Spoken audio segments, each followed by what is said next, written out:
The introductory flight will provide what no video or brochure on flying can: the opportunity to take control of the airplane and break free from the confines of the ground. Finding a location for an introductory flight is as easy as using a general internet search engine. The local Yellow Pages or one of several online directories for flight schools can also be helpful. For the most part, you should be able to show up for your introductory flight with nothing more than an eagerness to enjoy an exhilarating experience, but check with your scheduler to be sure there are no surprises. Flight schools will vary as to their look and feel, but you can be sure you'll have an instructor who shares your passion and enthusiasm, and they're committed to providing you with a memorable flight. The type of aircraft you'll fly will also vary, but their operation will all be the same. You'll likely be flying in a 2- or 4-seat single-engine airplane powered with an engine similar to your car. These engines undergo regular maintenance and inspection. The airplane uses the power produced by its engine to spin the propeller, which pulls the airplane forward. The engine power is controlled by the throttle, which is generally in the form of a knob that moves in and out.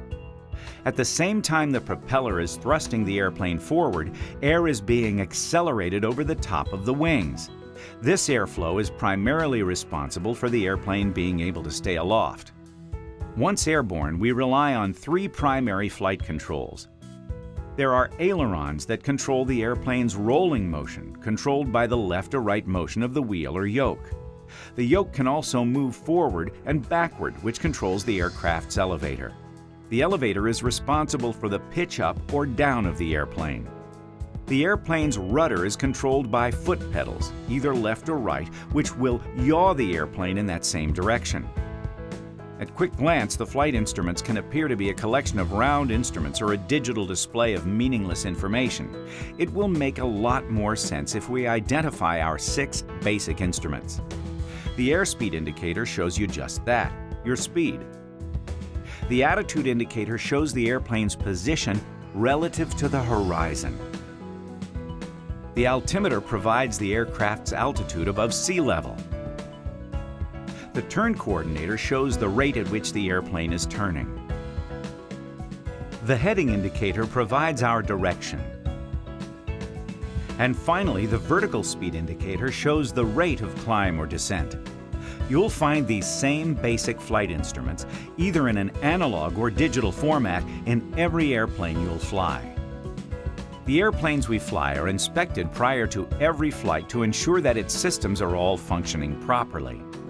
Your instructor will show you the time-honored walk-around inspection before your flight.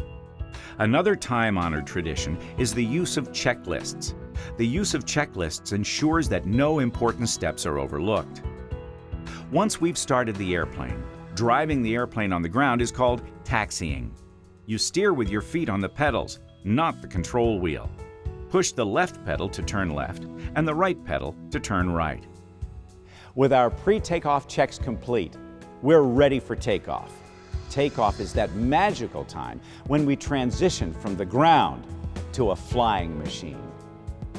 We increase the throttle.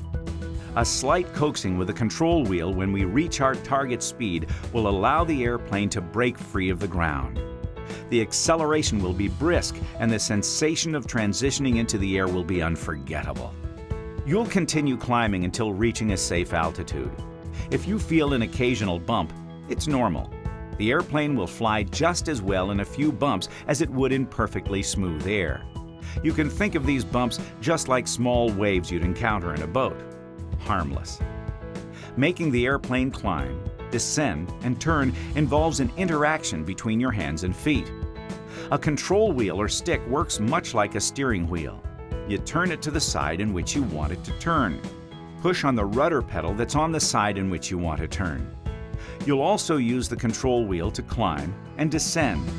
Hold back gently on the wheel to climb and push forward to descend. Once headed back to the airport, there will be a standard flight path to landing. During the landing, we're basically doing the opposite of what we did on takeoff. We'll be reducing the power and dissipating our flying energy so that the airplane will settle back to the pavement. When back at the parking area, you'll go through some basic steps for securing the airplane. This is also a great time to reflect on the experience. Also, ask any questions that may be on your mind. And most importantly, be thinking about when you can be back for that next flight lesson. We have some tips to help with that next step in the following segment.